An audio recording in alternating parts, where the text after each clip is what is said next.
everyone, and welcome to the next session of Highlight Spark Brewing Up Better Beverages. My name is Nancy Halpin, and I'm a research director here at Highlight, and I am thrilled to be joined today by two true powerhouse product builders in the beverage space, Mike Franz, Director of Marketing at Nova Naturals, and Kwame Reiko, Manager of Strategy and Insights at Suja Life. Kwame and Mike, thank you guys so much for the time today. Thanks, Nancy. Thank you, Nancy, for having us. Awesome. Beautiful. So to start us off, Mike, can you start by introducing yourself a little bit and telling us a bit more about Nova Naturals? Sure. I'm Mike Franz. I'm the Director of Marketing at Nova Naturals, as you mentioned. Spent about the last 26 years in the food and beverage industry. For the past 7 years, I've been at Nova Naturals. So Nova Naturals is pretty interesting. We're really this passionate team of people with a purpose. So we're all about developing better for you products and utilizing those products as an instrument for change for both people and the planet. So, at the end of the day, our team is really focused about our, natural and really, finding a place in the market for our challenger brands. And, we represent some of the challenger brands to the market, across coconut water with C2O coconut water. Steve's Iced Tea is another brand of ours that we'll probably be talking a little bit more about today. And Mineragua, it's a sparkling water that we have in our portfolio that's challenging the likes of Topo Chico in the market. And we also have Guayakea, which is a volcanic, high alkaline water with a purpose. And so it's been really unique here at Nova Naturals to have such a dynamic portfolio that's focused on really the health of consumers, but also the health of the planet and finding a way to improve both of the lives and also the way that we treat our planet in the process. That's amazing. Awesome. Thank you, Mike. And Kwame, what about yourself and Suja Life? Definitely. And thank you. So nice to be here. And thanks for sharing a bit on yourself as well, Mike. So I'm Kwame Reiko. I'm a brand and marketing leader with over 8 years of experience in the consumer packaged goods industry, specializing in brand strategy, consumer insights, and innovation. So previously, I've held roles at Nestle, covering several categories, and I'm currently the consumer insights and strategy manager at Suja Life, where the focus for us has really been driving data-informed strategies to foster brand growth and category disruption. I think for us, the biggest thing is that journey from going from an individual brand to a house of brands, and really looking at how we can drive synergies across different categories as well within beverage. Awesome. Beautiful. Thank you both. So diving right in, beverage is a really special sector of CPG. Of course, we know that every category within CPG has its own quirks, its own particularities, its own needs. But seeing as you both have found yourself specializing in beverage, I'm really curious to know, what do you love or what is unique and what excites you specifically about working in that sector of the CPG world?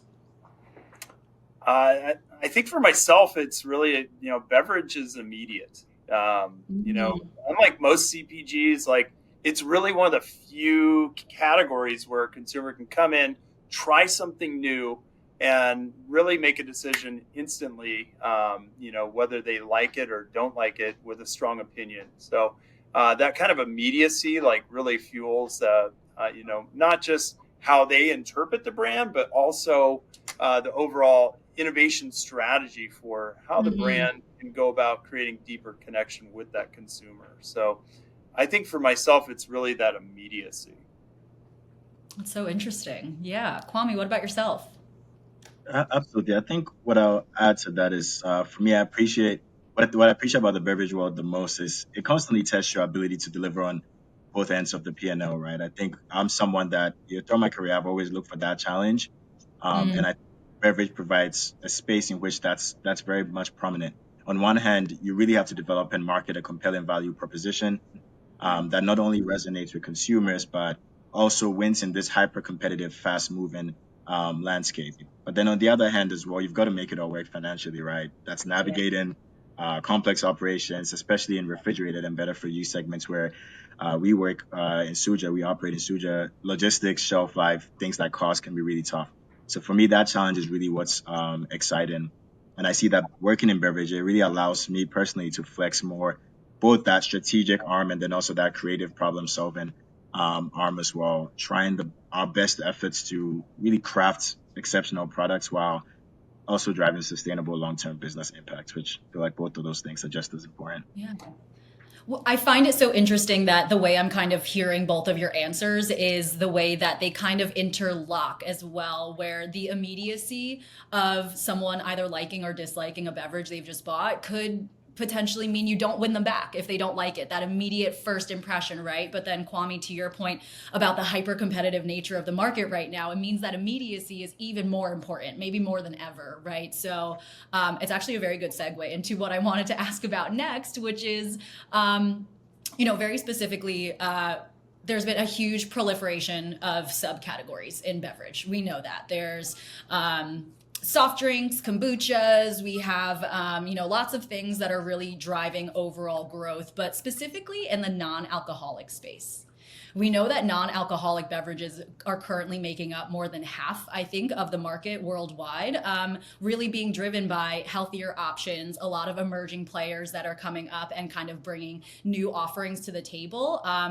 Brands like the one you both are here representing today happen to be looking to meet those demands through your innovation.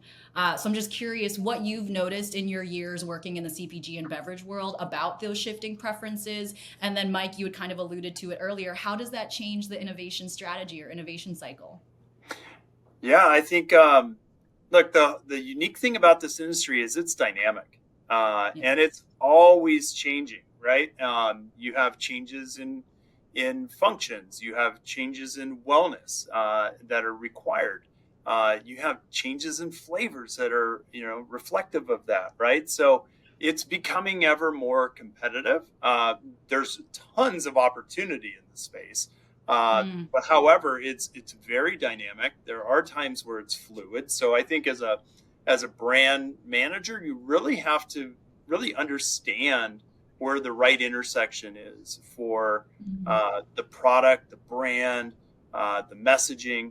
And it's even more important to really make sure that it's aligned with the consumer expectations, right? I mean, that's really where the magic happens. When you have a brand that is really compelling and it's meeting the consumer where their need state is, and they find value in what you're delivering as a result of that. And that translates into brand love, right?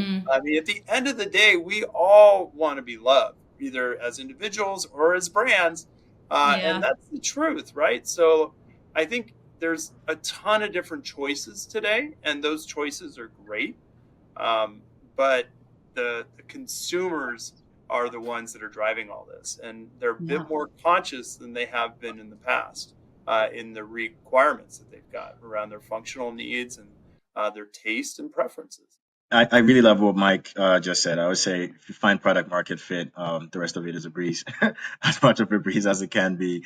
Obviously, there's still things that need to be done, but definitely that's such a huge, huge point. I think, yes, definitely this is a shift that I think we're continuing to see, this shift towards healthier offerings. I think for us, what it's done for the way we work and the way we approach the category is that we have seen that real-time consumer feedback and things like rapid iteration when it comes to even innovation are very essential. You see, the trends are moving quite fast, even though generally we see this move to this health and wellness. Within health and wellness, there's so many different dynamics going on. So for us, we've had to become more agile. We're testing, learning, and adjusting as quickly as possible.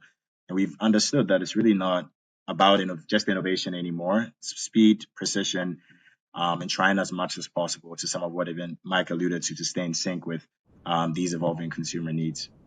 Yeah, I think you bring up a really good point, Kwame. It's like it's moving so fast, right? And I think the challenge as a brand is how do I really do a rifle shot versus a spray and pray, right? Because there's so many things that you can do in today's market, and there's so many ways that you can lose in today's market if you're not really focused on who the consumer is, how your product market fit really hits it within that dynamic of the consumer.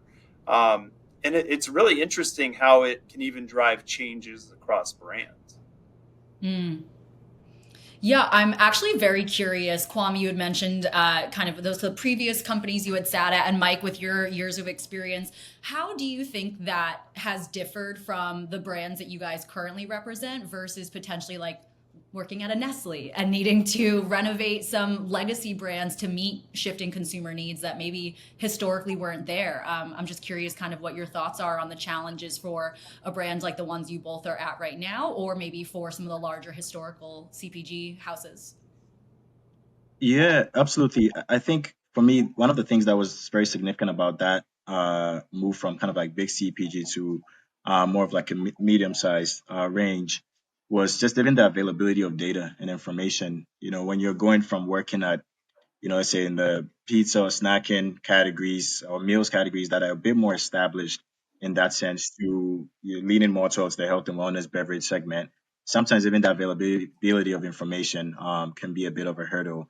So that's where I think for us, for my team and I, we're really looking at those avenues where we know consumers are interacting in those critical touch points, and we're trying as much as possible to gather as much data and information from those avenues. That's kind of like encouraged us to develop new techniques of looking at things. We've leaned a bit more into the idea of in-home user tests and even more natural observation types of techniques to really try to get as much information so that we can actually meet the consumer's needs as accurately as possible. Yeah, I think that's a good point. Utilizing data to inform your decision making is so key in today's market, right? I'm experiencing it with one of our brands, Steez. Steez is a 24-year-old tea brand. Interestingly enough, 24 years ago when Steez launched, it was the first organic ready-to-drink tea brand to hit the market and launch through Whole Foods. Today, we've been going through a little bit of a reexamination of the brand. Quite frankly, our company had really kind of come into Steve's by purchasing the brand about 9 years ago. And one of the things through this entire process, I wasn't even with the brand at that time, but one of the things I've uncovered, kind of in an anthropological kind of frame of mind, is like the brand lost its why along the way. We talk about really that product market fit and making sure that, when the brand started, it was all about people, planet, and product, and really ensuring that it was hitting on those three key things. And it was the first organic brand. Um, during this process, I think part of it, the discovery was that the brand had kind of lost its why and some of the heart of it. So I think for us, we actually re-engaged the previous founders. We did a non-traditional approach to this piece and said, look, if you were in charge today, how would this brand operate? Humbly as a marketer, going back and saying, look, I don't know all the history here, but what are those things at Genesis that really drove it? And it's really interesting because when you pair the history of the brand with the informed, study that you've got along the way of what's hitting and what's not working for the brand, it really can help drive a dynamic change. And I'm happy to say we've gone through this process over the last year. We actually brought in these founders of the brand and really got educated on the why behind the brand, but then also started to utilize some of the in-home usage tests and the messaging testing, along with the positioning testing, to really help us understand, is it the right product market fit for where the brand is? And we're actually about to take the brand in a flow through. So meaning the current SKUs are going to flow through. So it's really challenging in that you've got this brand of 24 years. There's definitely a fit for the market in some capacity, but has kind of lost its why. So we retested all of our messaging, all of our new product packaging and attributes. We even went as far as doing some, taste testing and against core audiences, right? Both Steve's current drinkers and then ready to drink tea shoppers, to understand where's the depth here and where can we go with it. And I'm actually happy to say Steve's is going to flow through a new form of tea. It's going to be first now in regenerative organic certified tea in a ready to drink format. And it will be flowing through into Whole Foods and other retailers later this year. And we just got last week our regenerative organic certified certificates on our entire line. It's so exciting, right? But we also, with that, being great stewards of the brand, we're tasked with ensuring that our new products, like changing out a tea after 24 years, is no easy task. And you really have to get it right. And I'm proud to say, like, I think a lot of the testing that we've done to ensure, we did some alienation studies to ensure, like, are we going to self-destruct here? How do we ensure that we're really making the right decisions from a product taste and delivery standpoint? And I'm actually happy to say, like, we've been able to do it and are very proud about what we're about to bring to market, because I think it sets a new stage for Steve. I think it sets a new stage for our brand. So anyway, very exciting, but it's all driven by the consumer, right? It's all being Right. driven by the consumer. Yep. Yeah. First of all, thank you for the Highlight Spark exclusive. Very exciting news, and really excited to see more Steez options on shelves, truly. And also really plays very well into the pieces we know about kind of analysis paralysis and flavors. And there's so many options. So we actually do have a live interactive session. This is for our viewers coming up later, where we're going to be asking everyone to be predicting the beverage flavor of the summer. So maybe then in September, we'll have to come back and rewatch and see if our prediction came true. But to both of your points, it could change in 24 hours. And actually, it turns out to be the number one flavor of the summer is something we weren't even considering, right? So I think keeping up with that rapid shift is a huge feat for both of you. And you seem to be doing it with a lot of poise, especially in 2025. Consumer trends shift in every category every single day very quickly. So awesome. I think we can move on to the next. And actually, Mike, you were leaning into it a little bit, which is thinking about both of your product categories in cold pressed juice and other offerings, as well as the ready to drink tea from Steez.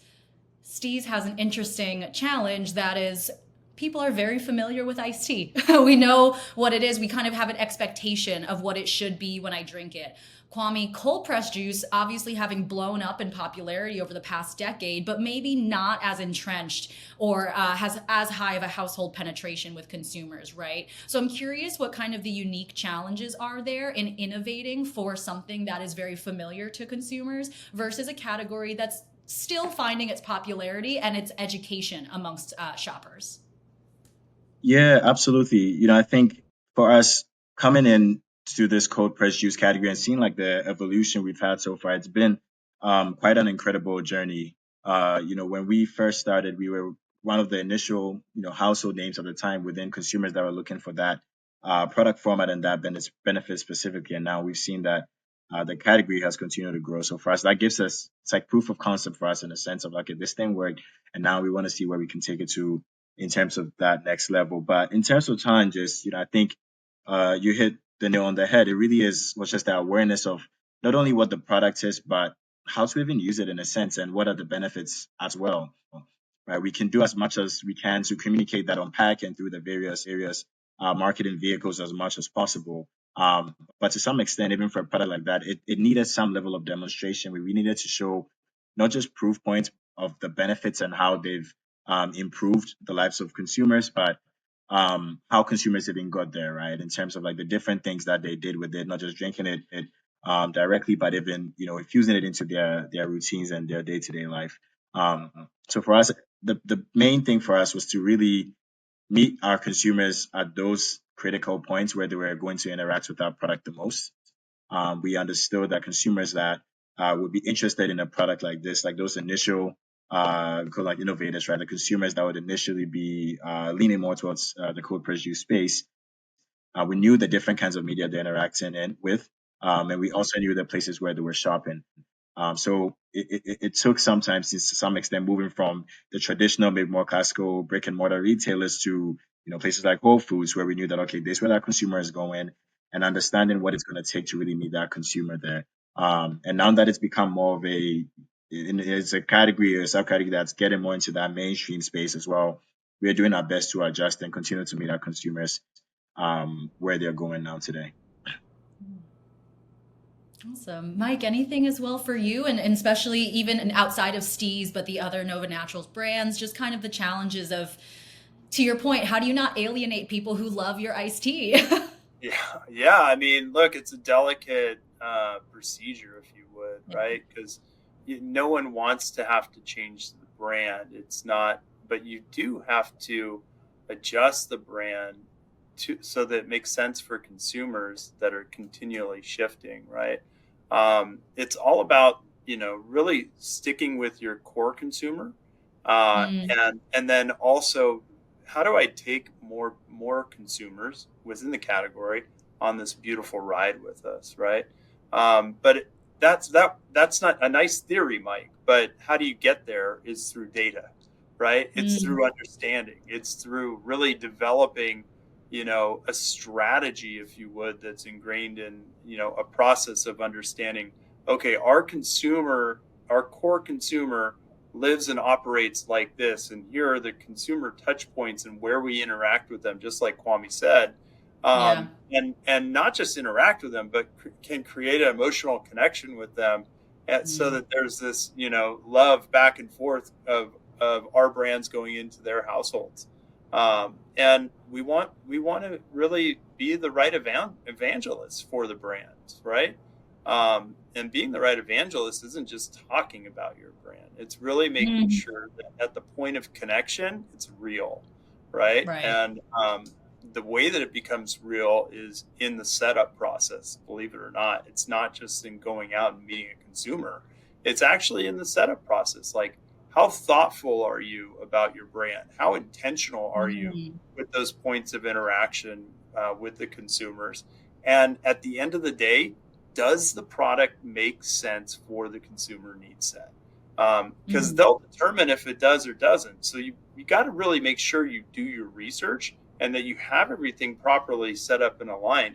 And that's part of the unique science behind the data, the process, and really making sure that you can bring things to market. yeah. And we use data in different ways across our different brands. Um, we do different types of in-home usage tests Mhm. for new products and for new offerings. But we also utilize some consumer panel data to inform us on, how we're doing against both our competitive sets. And then Mhm. just like Kwame mentioned, like, why this retailer and not this retailer, really Mm, understanding the makeup of the consumer at the retailer. Because I would love to say we're everywhere and everyone loves us, but that's just not true. That's just yeah. not true. The consumers that enter different store sets have a unique quality and desirability of things that are unique to them, and Yeah. better, different retailers. The same way you have to have product market fit, you have to make sure that you're triggering and the levers for the right retailer at the right place for the Mhm. right consumer. Yeah. And there's better fits for different brands at different retailers, right? So it's really unique. I'd love to say there's one size fits all, but with the proliferation of, you know, brands and functions and different needs from the consumer, it just means that there's more competition for what I would call the share of mouth, right? Mm, So you mhm. really need to make sure that you fit well within the consumer target that you're trying to talk to. Yeah. I really like, sorry, I need to cut in there, but I like what Mike said a lot about need. It reminds me of something that we used to stress a lot back when I was in Nestle in the accelerator was the focus on the job to be done versus even the Mm, solution that's doing that job. This idea that if you're trying to, let's say, hammer a nail into something, a hammer can do that. There's other tools that can do that. But at the end of the day, the focus should be you're trying to hammer this, you're trying to get this nail into something to bind something together, right? So for us, coming into the category, knowing that obviously we're coming to a format that was maybe more nascent and was not maybe well as established as other formats, cold press juice. yeah. Um, the format may have been nascent, but the need for functionality, the need for that specific Mhm. type of nutrition wasn't then, right? This is something that people have needed for a long time now. Yeah. So we had to really focus on that and understand what they were using today, what consumers using today, whether it was supplements or anything else that was an alternative. What they liked about those things, if those things were driving the level of satisfaction they were looking for, and those were kind of like the pick points that we really focused on to really drive home how our format, the cold pressed juice beverages, could get to that need and get to that need better than whatever they were using today. Yeah. I love that. I think that's incredible. And it really, I'm very inspired to hear. Obviously, I'm very happy to hear that you like to use data and insights as a researcher. I love that. But also, I think what I'm hearing really from the both of you through many of your answers is pulling back to the heart of the mission, committed to the mission, remaining aware of what your end goal is. And I think that speaks really well to what you were just talking about, Kwame, which is what is our job to be done? Of course, we want to, sell a lot of beverages and get people to like us, but are we looking to enrich their health and nutrition? Are we looking to provide them with things that they may not have had filled in a newer format before, right? So I like hearing you guys really speak about the innovation amongst consumer trends driving those shifts, but also remaining committed to who are we and what did we build this company and these products for? Yeah, I wrote that down, Kwame. I love that line, man. What is the job to be done? I mean, that's Yeah, such like it's not just quotable, but it's actionable. I love it. yeah, I'm taking yeah. that back. I'm learning here today too, so thank you. Mike, we got to get some t-shirts going. We got to put on t-shirts and Hey, what's the job to be done? Hey, Yeah, that's love it. pretty good. I like that. I'm also picturing like an equation formula of like you have the right, nail, you have the hammer, or you don't have the hammer, but what are you missing? But does that right. actually equal a solve? No, maybe not. So no, I loved the hammer and nail example because as I was sitting there, I was just thinking, wow, the whole time Kwame's talking, I'm thinking, where is he going to get the hammer from? But that's not the focus, right? That's the exact example you were just trying to share, right? So I love that approach in business. I love that approach in CPG products as well. I think something I see a lot is people craving authenticity in a very digitally ubiquitous world. So hearing you both speak to the consumer and wanting to meet their needs in a way that feels comfortable and familiar to them is very heartening. So I love to hear that. I think that's amazing. Yeah. Yeah, go ahead. Oh, and Mike, you just spoke to authenticity, and it just yeah, triggered go for it. a thought on one of our brands. We Yeah. C2O coconut water. Like we've been in the coconut water game now for 14 plus years. We're the #2 coconut water brand in the United States. We have a little bit. We've always been a little maybe self focused on our package, like.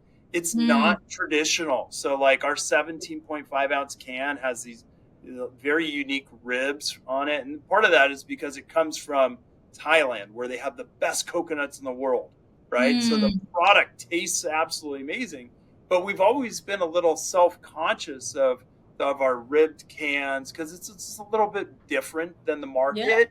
It's not sleek and sexy and all these things. And Yeah. what's really interesting is as a marketer, you're like, oh, we need to change that. And it was so interesting. We just did this data study, and not even data study, it was actually a consumer study and quant study. And then we got into the qualitative portion of that, and we went, oh my goodness, our consumer loves the ridges. Wow. Why? Yeah. Why? Because of authenticity. It adds that Oh, authentic view for how they see coconut water being meaningful to them with this unique source from Thailand. that's amazing. So we almost were like, oh my goodness, did we mess this up? And Yeah. we didn't. We were so worried about like, do we make the change or do we not make the change? And but as a marketer, like just having that kind of informed decision from the consumer's perspective, it can Yeah. almost it changed how we see our product. You know, Right. So Yeah, it's kind of pretty flip it cool. on its head almost, you know, that's a very different thing that to your point, you were thinking, well, it doesn't look like the other ones. It's not as sleek and smooth, right? So what are we doing? But that was actually such a value add to a lot of people. I think that's such a great example. That's really, really cool. Yeah, it's pretty cool. So we're looking at how do we differentiate that, but still also modernize in certain areas because there's Yeah. different channels now for different packages even. So Yeah. Yeah. As you brought that up, I also was thinking about the Tropicana kind of refresh yeah, that, felt, I think people said it felt, that the original was too dated. It didn't look like the newer logos and things. And then as soon as it came out, the uproar of removing the familiarity, the trust, right, that they already have built in that brand as well. So I think that's such a great example, Mike, of like, we have our own feelings about things and we have our own perspective of our company, our brand, our things that we own. But truly, what is the group at large happy with? What are they saying? And what are they noticing that maybe we didn't before? I think that's my favorite part of research and insights is helping uncover things that maybe weren't even a hypothesis in someone's head first. And so, speaking of not tweaking that can, I yep. actually am going to kind of flip it on the other side. And I'm curious, in prioritizing consumer centric innovation and development, can you name an example or a story of a time that you did make a change based on some research that you ran or insights that you uncovered that maybe helped you feel confident? No, we need to shift it in a different direction. I think Yeah, I with think. go ahead, Oh, Kwame. you got it. Yeah, I was just gonna say, I think for us, a good example would be our recent launch. We recently launched this SKU called Sunrise Greens to Mm, Kroger, and this is literally fresh because it's a couple weeks, only been a couple weeks out in market. But I think awesome. the journey of what the product development looked like really speaks to this question because we had originally set out to position it as just another sweet green juice in essence. We wanted it to hit all the different things that the sweet juice consumer within the green juice space was looking for. And then Hmm. just for context, right, within green juice, it's a bit of a skill that we usually develop within. So we go from the earthy to the sweeter. Obviously, difference in taste profile, but also difference in terms of kind of like the health and nutrition of the item itself. And we once we identified that gap within sweet, we wanted to fill that gap with this product. However, we spoke to consumers across several different medium, and consumers led us to uncover a big opportunity. The opportunity to basically position this item as a better for you orange juice substitute. We saw through speaking to those consumers that the consumer that would have liked the product like this within the sweet green juice segment over index with the consumer that currently also shops within the breakfast beverages or the orange juice segment as well in terms of the things that they were looking for, and we saw that consumer shopping in orange juice today, their needs were not being met, especially when we thought about from the health and wellness side of things. So that insight inspired us to not necessarily pivot completely from launching the sweet green juice, Hmm. but to lean a bit more into that breakfast occasion, larger format, um, highlighting functional benefits like vitamin C, and then ultimately meeting consumers' needs around taste, health, and then also what exactly they're looking for within that occasion. And we ended up having a much more compelling, competitive proposition. And retailers loved it. We've gotten a lot of good feedback so far. That's And we call it it's like the first green OJ. And we're really excited to see how kind of like it does in market. But that's one way where we pivoted a little bit and changed directions to fully capitalize on opportunity based on consumers' feedback. Yeah, I think that's so cool because it reminds me of Mike, what you were talking about earlier, which is the unique relationship not only between your brand and consumers, but your brand and retailers and those retailers' consumers. So Yeah. hearing you talk, Kwame, about how it impacted like maybe in-store location or just the way that you are getting people exposed to it in a grocery store, which has its own science of how grocery stores are mapped out, right? Is really exciting where it didn't have to be, oh no, this formula wasn't it. No, it's it. We know people like it and they want it, but we just have to message it in the right way based on the information we know about these people. So I love that. Mike, what about you? I think for myself, really is with our C2O coconut water line. Yeah. We've traditionally sold in single serve 17.5 ounce cans since our inception. Mm, When I came into the brand, I was looking at the different things happening in the greater marketplace across sparkling water, across soda, across all these different things. And kind of, for me, the task for the mission for me was really how can I share this amazing beverage that people love? They love our 17.5 ounce cans with more people. And the issue really was it kind of hit me, like, not just at shelf when I looked at and did a survey of the stores and then across different categories, but it also hit me at home. I was bringing home these 17.5 ounce cans and doing my own little iHut with my children, right? We're all data scientists in some ways. Yes, I have an N of 5. I have 5 kids, so we were trying every opinion counts, right? But every opinion counts, right? So what was really interesting was I started sharing these 17.5 ounce cans with my kids, and they couldn't finish them. Here's my 14-year-old, she couldn't finish one. Here's my 13-year-old, he couldn't finish one. He was finishing them after soccer, but he wasn't really finishing them. And I'm like thinking about this. I'm like looking at our total, consumer set and the age of our consumer set. And I'm going, well, now when I stepped into this, it was 7 years ago that we had started. So now our consumers aged up by 7 years. How do I make coconut water more relevant to the consumers of today and their kids, right? Because everybody out there needs hydration. And so looking at some of this feedback, we started to learn through data and also through some consumer studies that, gosh, people love smaller packages. There's a need for a smaller package type. We have a great tasting product, but it's not resonating across the family. How can I grow more share of mouth, but then more mouths within a household? And so one of the things that we did was we were the first really to put coconut water in a can in a fridge pack. And we launched our fridge pack 3 years ago in a small test market.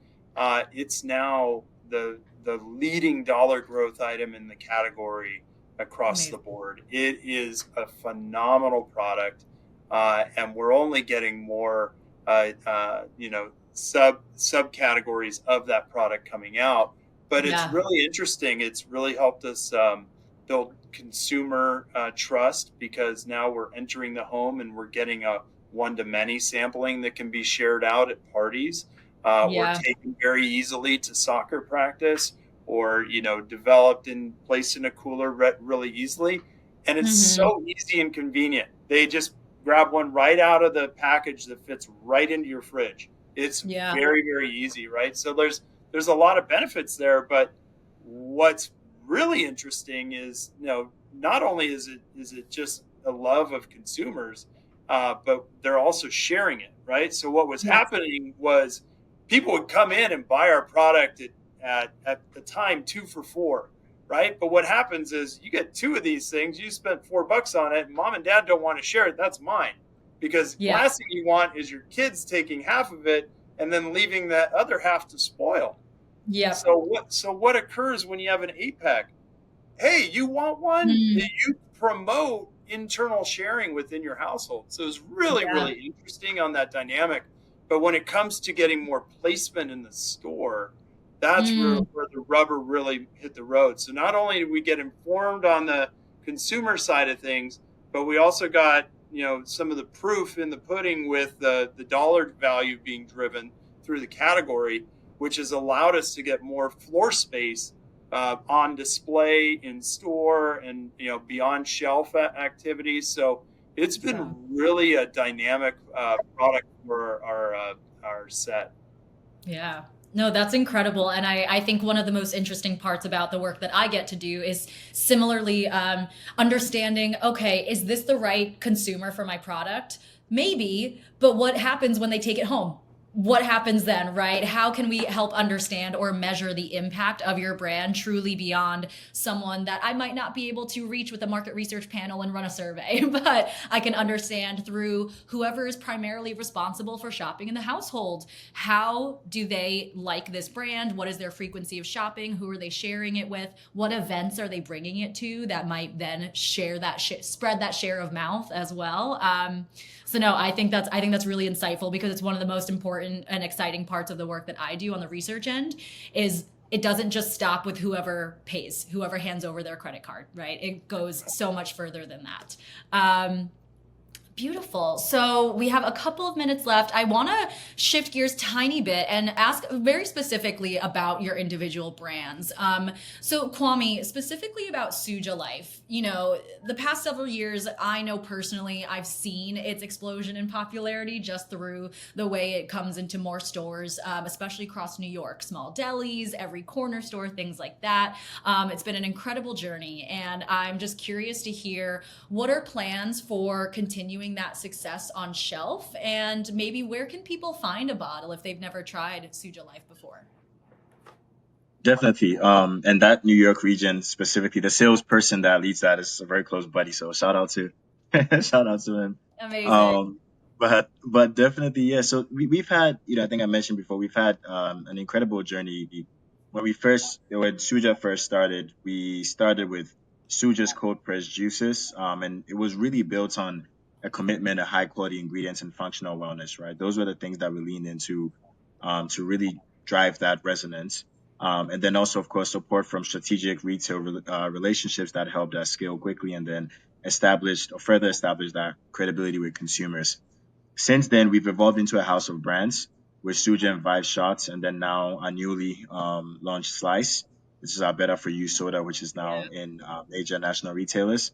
And while the formats themselves have diversified, really the mission hasn't changed, right? Making wellness accessible and enjoyable has been something that's been a constant for us, no matter how much the diversification. And now we're focused on becoming that brand-led organization. How do we invest more in marketing and storytelling to build that emotional connection that Mike had referenced, and then hone in on that and leverage that to scale up. And so that for us has been the biggest thing, and it's testament to the way the organization is evolving, where our brand-led teams are being built out, and we have more and more folks joining us that will help us drive that brand first expansion and growth that we're seeing across our categories. In terms of where you can find us, so we're in all major national groceries across the country, and then of course we're online as well. And yeah, definitely, please feel free to send as many shelfies as possible if you do see any of our items on shelf, especially with Slice, where we're really excited to see the interaction, feedback we're getting so far. That's been a really exciting one. As someone who grew up with the original Slice, that's been a very cool thing to see. So congrats and good luck with all of that, truly. And then Mike, thinking about Nova Naturals, you talked to us a little bit about Steez, about C2O, several brands under the umbrella and portfolio. But I'm curious, we talked a little bit about renovating an existing product, or Yeah. excuse me, a familiar product. I'm curious how innovation at Nova Naturals changes from something like an iced tea versus a coconut water, which isn't a new product but is newer in popularity as well, similar to cold pressed juices at Suja Life. I think in the last 10 years of health and wellness, coconut waters come up as well. So I'm curious maybe how your innovation changes between the two and how you'd like to see that continue moving forward. Yeah, I don't think there's one set thing for either brand. Yeah. I think it's very unique to each brand. C2O is experiencing tremendous growth right now, and it's just built on its authentic roots and really developing high quality coconut water and now organic coconut water, and delivering it to people in formats that fit their need and deliver upon that moment of hydration, and does it in just a great tasting way at Yeah. a great price. And I think we really fit that market need for minimal ingredients, high quality, and just great taste. So when you have all of those key things, it's like really just expanding on it. is a way to building trust. And we've got a few things that we're working on. I can't give away our whole innovation pipeline, but Of course. we have some very fun products coming out in the next few years. And we always take kind of a long approach with our innovation, and it has to be structured in a manner which is going to drive, not just total value for the organization, but also value for the consumer. At the end of the day, it's about the consumer and finding the right product market fit to deliver on those needs. So I'm confident that our team can do that with C2O. We're passionate about people. We're passionate about our products, and we really try to deliver the best products that can have an impact on the lives of the people on the planet. So for us, the sky's the limit. I think Steez is really turning a corner in a dramatic way, where we've renovated this 24-year-old brand. We've brought the founders back into the core story, and we've really repositioned it, utilizing thoughtful data and insights to be a market leader again in the marketplace, while doing this in a format that helps really deliver on the value of our core consumers and expands really uniquely across the category. So I think that brand is really uniquely positioned for growth. You can find Steez at Whole Foods as well as C2O at Whole Foods. But you can find C2O at a majority of national retailers as well. But we do have some unique offerings. So, I think there is not a one size fits all when it comes to the consumer and the data and the insights. But I kind of look at it as an obstacle course race, right? Where it's not just about making it through the race, but it's also about getting up and over the different challenges that each brand faces every day, and really making the most of the opportunities when you have them on course. And so when you maximize the value of that, you're going to finish strong, both in consumers' love for your brand and also on your balance sheet. That's incredible. I know I speak for everyone at Highlight when we say that we're really excited to see what both Nova Naturals and Suja Life are going to bring us this year and beyond. Unfortunately, we are about out of time, but just want to thank you both again so much for spending this time with me today, for the great conversation. I want to thank all the viewers for tuning in. I hope you're enjoying Highlight Spark and stay around for the next session. And definitely just reach out if you guys have questions about Suja Life or Nova Naturals and where you guys can find it. Awesome. Thanks for having us, Nancy. And nice to meet you. Thanks so much, guys.